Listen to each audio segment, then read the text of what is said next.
Wewe ngoja usiscroll, acha nikwambie hii. Unaona? Unaona huko Kasipul Kabondo. Siasa ishawaka. Unaona? Siasa ni moto huko hivyo vibaya sana. The fight is against ODM versus Philip Aroko. Hawa watu acha tu nimwambie. Unacheki hapa hivi ODM wana stage nini, the son of Honorable Sir Charles Ongondowere the late, may his soul rest in peace. Wanaleta mtoto wake, his son, ndio avai as the like succeed, unaona. Alafu kuna Philip Aroko pia ana campaign hapo hivi baya sana, na acha mimi niwaambie, the son is going to be given direct ticket, yes, but mi venye mi naona hii mambo, nimeona hapo hivyo after the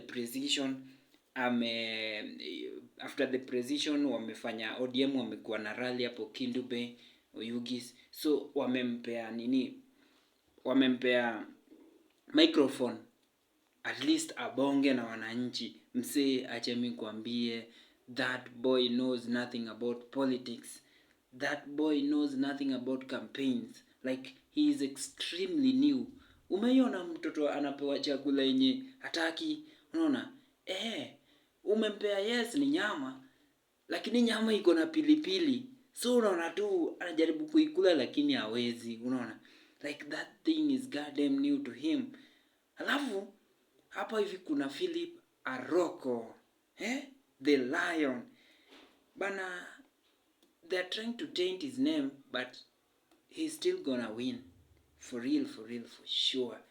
Aroko is going to win. Philip is going to win this seat. For real. Like, Jo Osebedo tired. Jo Kindube Osebedo tired of this kind of politics. Wanataka new leadership yenye inaweza wapeleka mbele. And up to now wanaona ni kama Philip Aroko is the choice to go. Na hurumia ODM so far. Anyways, sasa unaweza scroll. Like kwanza ndio scroll, sawa? Scroll uende kabisa.